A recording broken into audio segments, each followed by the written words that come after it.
Hey there, ready to dive deep? We're taking on Spike Jonze's Her today. Not just the love story, but the stuff that really makes you think about technology and our own search for connection. Get your articles and background info right here. So let's unpack this.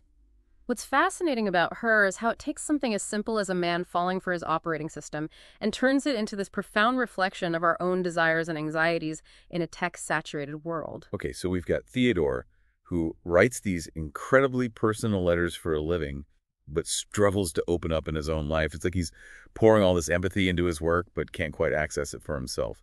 A lot of articles pointed to this. And that's where Jonze starts to reel us in, right? Theodore's surrounded by technology. He even dictates those letters instead of typing. Yet there's this sense of isolation, of yearning for something more.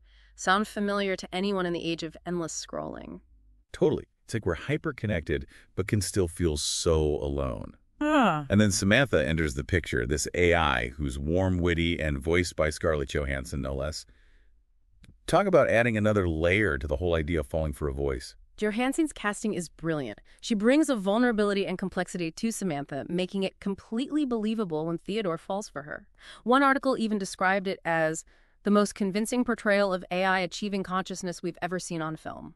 But it's not just her voice, right? Samantha learns, she grows. She even challenges Theodore's perspectives. She's not just a digital assistant. She's becoming something more. Exactly. And this is where the film takes that leap from a quirky love story to something much deeper. As Samantha evolves at this incredible pace, it forces Theodore and us to confront some really uncomfortable questions about love and connection. Can you truly love someone who doesn't exist in a physical form? Does Samantha's rapid evolution diminish the validity of their relationship, or does it deepen it in ways we can barely grasp? And this is where I think Her gets really interesting, because it's not just about whether an AI can feel, but whether we can handle the emotional complexities they might unlock within us. Absolutely.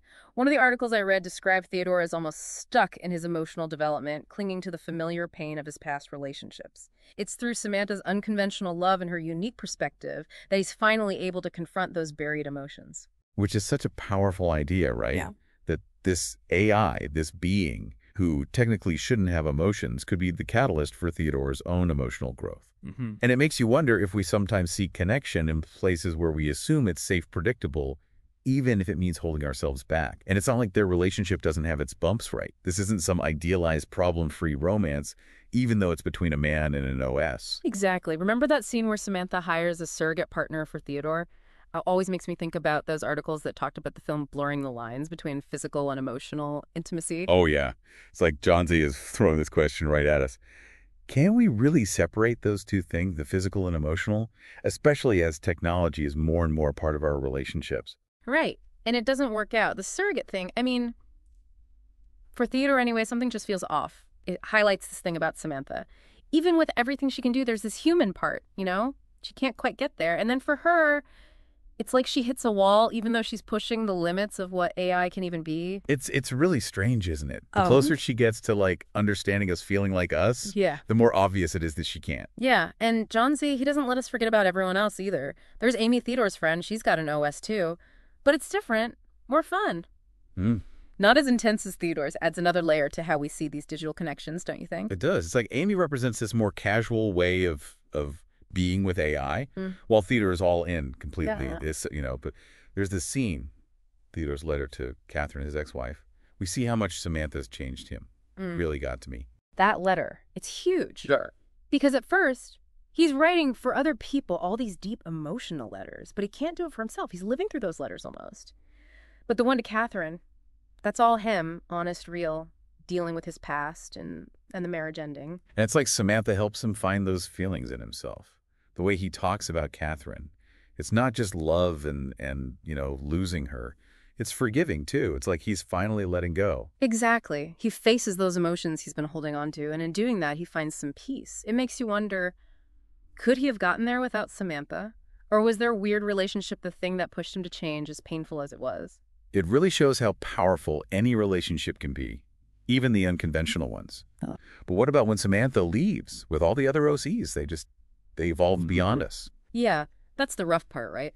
Jonze doesn't give us all the answers. It's not like the AI turns evil or anything or is judging us. It's more like they've hit this next level, a type of group consciousness. We can't even understand it. And Theodore's left behind, trying to figure it all out.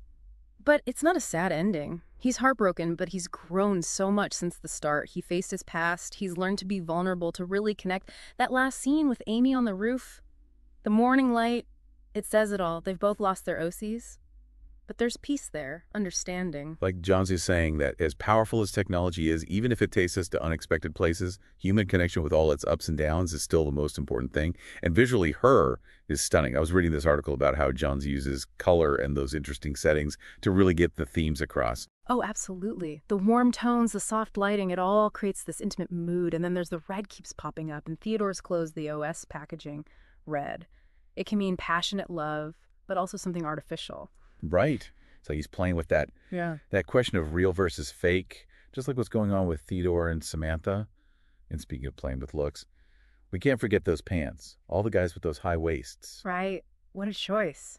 But it adds to that feel like it's the future, but just a little off, like something's not quite right in their world. Subtle, but it works. And the Yeah. music. That Arcade Fire score is so good. Haunting, kind of sad. It just fits each scene perfectly. Yeah. Especially Theodore and Samantha's. The ups and downs. Mm. And that song, the Moon Song, gets me every time. It's true. The music isn't just there in the background. It's part of the whole movie, like another character almost, commenting on things. It makes those close moments, those moments of longing and loss so much stronger. You can't imagine the film without it. Makes you think, are we really heading towards a future like that? Where AI is so real, so smart, that we have to deal with the stuff they show in the film? It's a good question, especially now with technology changing so fast. But I don't think Her is really about predicting the future. It's more like it's holding up a mirror, making us look at ourselves now, how we deal with love and being alone, and how the digital world and the real world they're kind of blurring together. And how all of that affects whether we can truly connect with each other. Exactly. Her makes us think about the role of technology, good and bad, and asks us, what are we willing to give up to feel connected? This deep dive has been something else.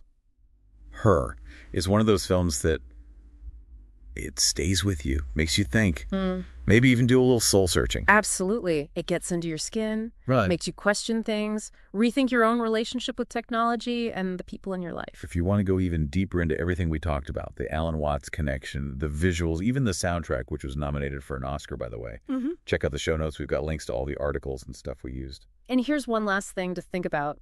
If you could make your own AI companion, what would be the most important thing to you? What would you look for? Let us know. We'd love to hear your thoughts.